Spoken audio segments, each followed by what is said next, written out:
Greetings friends of the realm and welcome to another AGOT lore video, this time one selected by you, the community, via poll. Today we leave the rocky, stormlashed shores of the Iron Islands for the fertile valleys and ice-capped peaks of the Vale of Arran, or Vale as it is more commonly known. As always, we'll be discussing everything from their geography, history, and really everything in between. There's much to see and discuss in this bountiful land, so sit back, relax, and keep your blades handy as we approach the fabled Bloody Gate and begin our descent into the valleys these noble peoples call home. As always, I'm Sol. This is an AGOT region lore video, and if you like this kind of video, make sure you like, comment, subscribe so that both I and YouTube know that you like this sort of content so that I can continue making it. This script was written by our lore master Alaric, i.e. me, but I think it's more fun if I make up a name for our lore master for these videos. So this will be the first of the Alaric written video, and it will be written from his perspective. I hope you enjoy. Without further ado, let's begin. The Vale sits in the northeast of the Westerosian continent, touching just two regions with the Riverlands to the west and the north to the north along the neck. Although accessible by the narrow sea along the Bight, Bay of Crabs, and the Fingers, travelers and traders not versed in sailing will find themselves taking the high or eastern road, the region's only major foot traffic access, lest one seeks to brave the unknown of the mountain passes, which are themselves either impassable due to the scale of the mountains or guarded endlessly by feral beasts and men. The high road where we set off towards the Vale begins near Harrowaystown and the inn at the crossroads in the Riverlands, ending near the region's capital of the Eerie. The road then fractures and splinters off into minor roads to some of the closer holds like the Red Fort and Heartsholme, and even snakes down to the region's largest city of Goldtown on the coast. Although ancient towers and walls from days of old are scattered among the approaching valleys and mountain passes, visitors traveling the high road will eventually approach the ancient battlements of the Bloody Gate, a near impregnable defensive position surrounded by sheer cliff faces which has repelled dozens of armies in its long history. Though the gates themselves are ancient, they are constantly fortified, manned, and made narrow to limit the traffic to and from the region to just 4 riders wide at its center. Calling the Bloody Gate a gate is a bit of a misnomer, as the fortification should be thought of more as a keep, for it has stables, an inn, ravens, and even a small sept, and is capable of housing at least a few thousand men comfortably. The Bloody Gate was also designed in a way that archers can fire upon invaders from nearly all angles, making the assault virtually impossible without a significant host willing to overcome even more significant losses, or if they have something disastrous, like a dragon, which of course have been extinct now for some time. The commander of the gate, known as the Knight of the Gate, traditionally asks all who come who would pass the Bloody Gate, and those who are allowed entry will be greeted by the steep winding decline into the Vale proper. Since we are on a noble mission from the Citadel to catalog the regions of Westeros and its peoples, we will have no issue passing through. Our small retinue of Tower Knights will likewise ensure our safety. But bear in mind that other travelers who seek the long road to the Bloody Gate must do so with extreme caution, as its perilous path has seen the ends of many at the hands of the mountain clansmen and beasts, such as the fearsome night-stalking Shadowcats. The harsh winters, which often clog the mountain passes with snow and ice, or even a simple misstep into one of the region's many deep mountain ravines, have also killed many a wanderer. Those who manage to avoid such dangers should consider themselves lucky, and indeed the reason many within the Vale do not venture from their homes save by sea is due in no small part to the perils of traveling to and from it on foot. Yet the Vale is not all dangers and rockfalls.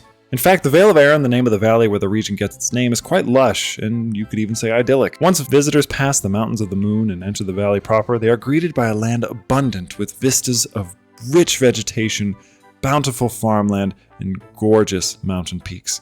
Due in part to the many clean-flowing snow-fed rivers and rich lakes which dot the region, the soil, black from past volcanic activity, is known for growing much wheat, corn, barley, and fruit, which rival even the Reach in size and sweetness, if rumors are to be believed. Its coastal towns are centers of trade and commerce, but chief among them is the major port city of Goldtown, held by House Grafton, which, although smaller than King's Landing in our fair Old Town, is a significant hub of culture and trade. Goldtown is in many ways the most important city in all the region, with its naturally sheltered harbor allowing trade year-round, and its walled cities offering fine protection from any dangers visitors could face in the region. Though I have not been to the city in many long years, I can attest to its quiet wonder, although there is another which I long to see. For you see, the real crowning jewel of the Vale, which I've secured a visit to thanks to our grand mission, lies deeper within the region. Near the peak of the Giant's Lance in the moons of the mountain, it is the seat of the ruling House Arran, the 7-towered white marble castle known as the Eerie. It was built by the Andals with white rock from the region's quarries at the spot of the fabled battle between the Winged Knight and the Griffin King. The Eerie is both one of Westeros' most beautiful and also smallest great castles, capable of holding just over 500 men within its narrow towers. I'm told the garrison size is due in part to the sheer effort an attacker would have to make in order to reach the castle at all, having to first overcome the Bloody Gate into the Vale, but then the moated and well-guarded Gates of the Moon as well, which not only guard the only access to the Eerie, but are also bigger than the Eerie, being itself where the Aarons and their hosts live during the winter, when the Eerie is uninhabitable due to the cold. The Gates of the Moon are held by a keeper from one of the noble houses, who is often also the High Steward of the Vale, and rules the region as regent when necessary. Still, those who manage to make it past such defenses would then find the mountain pass too narrow for horses, with the household supplies and goods going to and from being brought by mule. Therefore, invaders would have to proceed with the assault on foot to the Eerie proper, where they would be met with 3 way castles, small keeps which guard the pass, before reaching the Eerie itself and its regiment of elite household guard clad in fine mail and sky blue cloaks. The Eerie is thus, and not surprisingly, considered impregnable by the peoples of Westeros without the aid of those long-dead dragons. Yet its defenses are not the only prominent feature of the famed castle. Within its gleaming white stone walls sits the high hall where visitors are met by a room of white pillars and blue tapestry. A room, it is said, large enough to host a feast from the castle's significant larders, wherein the rulers of House Aaron would greet guests atop 2 weirwood carved thrones surrounded by windows framed in iron and silver. The great gardens of the Eerie, though they do not contain a godswood for one cannot grow in the mountain's loose soil, are decorated in rich blue flowers and mountain trees, with a statue of the famous Alyssa Aaron in the center, a figure of myth who was cursed by the gods after she did not weep for her husband and children's death, to cry until her tears filled the Vale of Aaron.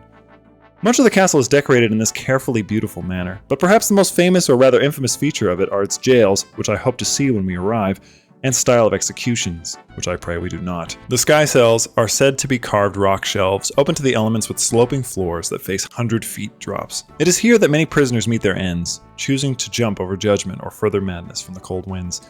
Prisoners scheduled for execution could find themselves in one such cell, until it is time for them to face the dreaded Moon Door. Located in the High Hall, the Moon Door is carved of weirwood and secured by 3 bronze bars. It is an inward opening door that looks out to an open sky, and a 600-foot drop to the rocks below, where the condemned are thrown to their doom. They say that even when the door is closed, the wind and the screech of falcons, the sigil of House Aaron who fly overhead, can still be heard. But the people of the Vale are not so grim to throw everyone. In fact, as a whole, the people are generally known for their honor and valor, if not also for being a bit distant and aloof, due to their isolation from most of Westeros due to the mountains. Indeed, it was because of honor and devotion to old bonds that House Aaron sided with Robert Baratheon to begin with, but we'll get to that later. First, let's touch quickly on the major houses of the region at the time of the mod's rebellion start date. Those are the ruling Aarons, the Belmores, the Corbrays, the Graftons, the Hunters, the Redforts, the Royces, the Templetons, and the Waynwoods. Bastards belonging to these or any of the noble houses in the region are referred to as Stone, given its obvious abundance in the region. Knighthood and Andal tradition originally is strong in the region, being the place where the Andals first landed when they invaded Westeros, and being the home of the most Andal-blooded peoples of Westeros. Knights of the Vale are generally considered equals, or sometimes superior to those of the Reach, depending on who you ask. The Vale's strength in arms is similar to that of the North, capable of raising roughly 45,000 men, but because they typically do not see action outside of the region, not being one to participate in tournaments or others' conflicts, Knights of the Vale are often deployed to eliminate the mountain clans, which harass the local populace, and generally do so to great success. Yet these noble peoples and knights are not all who inhabit the region, as you've likely guessed. In the north are the islands of the Three Sisters, where people known as Sistermen dwell. Ruled by House Sunderland, the people of the Sisters are known for their avarice and sinful ways by most of Westeros, although I think this is perhaps an exaggeration due to their isolation and free-spirited outlook, not dissimilar to the Ironborn. They are also fairly rebellious, so that could say something too. Descended from pirates and sea peoples, some say their hands and feet are webbed, a mark of the sea, which they draw much of their food from by the way of crab and fish. I can't speak on this since I've never been there personally, but from reports there are few in Westeros who can match them in sailing or fishing, and they are known to travel as far as Braavos for the perfect catch. Moving from the shores, we turn our gaze to the mountain clans, who are descended from first men who refused to kneel to the invading Andals, and are essentially wildling tribes that exist south of the Wall, and live among the hills and mountains of the Vale, coming down in the warm months to terrorize travelers and villagers alike.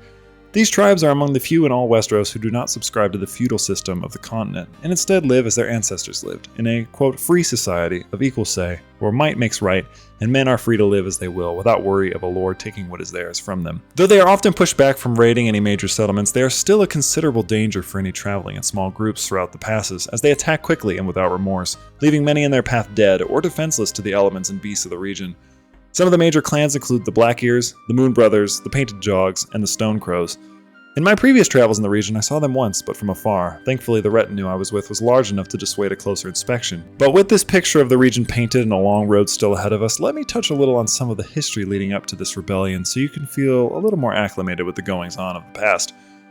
The earliest days of the Vale are shrouded in mystery as, for a long stretch of time, it was largely uninhabited, The most notable person of this time, the Winged Knight, was a contemporary of Bran the Builder, and was said to ride atop a great falcon. Upon his falcon mount, he defeated a man known as the Griffin King for control of the region, although it is unclear if the Griffin King was a great griffin, or was friends with those now extinct or mythical creatures. Perhaps both, perhaps neither. The truth, of course, is lost to time. Regardless, the accountable history of the region begins during the coming of the Andals, who, under the leadership of Sir Artus Arryn, began their invasion of Westeros in the Fingers and took over the region from the Bronze Kings, the ancient descendants of House Royce, after the Battle of the Seven Stars, where Artus supposedly dueled the Bronze King Robar and defeated him, although many records indicate otherwise. In any case, the region was named the Vale of Arryn, in honor of Artus's house, and for 6,000 years the Arryns ruled as kings of the mountain and the Vale, where they fostered trade and prosperity, with each subsequent king slowly taking new portions of the current Vale from the kings of Winter and the Riverlands. This kingdom, like so many others, ended with the coming of the dragons. Although the Arryns managed to destroy the Targaryen fleet in the Battle of the Waters off Goldtown, their own fleet was subsequently burned by Visenya Targaryen atop the dragon Vhagar, resulting in a revolt by the Sistermen, which caused considerable pains for the Valemen as they managed a rebellion and an invasion. Although they did not defeat them in open battle, the Targaryens returned to the Vale, with Visenya flying atop her dragon and landing in the courtyard of the Eerie, where she met with and held captive the last king of the mountain and the Vale, the Boy King, Ronald Arryn, who later became known as the King Who Flew, both after being allowed to ride atop Vhagar with Visenya, and because of his tragic death, where he was thrown from the Moon Door by his brother during a rebellion against the crown following the death of Aegon the Conqueror. During the Dance of the Dragons, the Vale were supporters of the Blacks, due in part to their ruler, Lady Jane Arryn's relation to Rhaena's mother, Aemma Arryn. The Vale also remained loyal during the First Blackfire Rebellion, even participating in the final battle, the Battle of Redgrass Field, where one of my own ancestors participated, but that's a tale for another time. Though they stayed out of the subsequent 3 rebellions, the Vale was heavily involved in the final one, the War of Ninepenny Kings, where a young Lord Jon Arryn, the previous keeper of the Gates of the Moon and a commendable warrior, assisted King Jaehaerys II, and as a result of alliances made during the war, came to secure fostership of future lords Eddard Stark and Robert Baratheon, which, as we know, led to the kingdom as we know it today. I've talked about Robert's Rebellion in other videos and gone into more depth in my AGOT Almost Everything You Need to Know lore video, so if you want to know more, go check that out. For this video, all you really need to know about Jon Arryn at the start of the mod is that he was the warden of Ed and Robert, and then his refusal to turn over the two to King Aerys after the execution of Ed's brother and father directly resulted in the rebellion. As it stands now at the beginning of the mod, Jon's eyes are fixed on Goldtown, the first major battle of the war, and the royalists therein. Can Jon help Robert secure his throne and usher in a new future of prosperity for the realm, or will schemers in the dark do away with him and form an uncertain future for the peoples of the Vale? That, as always, is up to you, my dear friends. But that is going to be it for this one. Thank you guys so much for watching. This has been a Vale Lord video. I had a lot of fun putting this one together because I feel like the Vale is a region that doesn't get talked about very much, but a lot of people seem to be interested in just because they're kind of like the counter to the Reach, where they have equally as good knights and equally as good lands, but they're a little more mysterious, which I think is fun. But anyway, I'm Soul. This has been another lore video, and I will happily see you in the next one.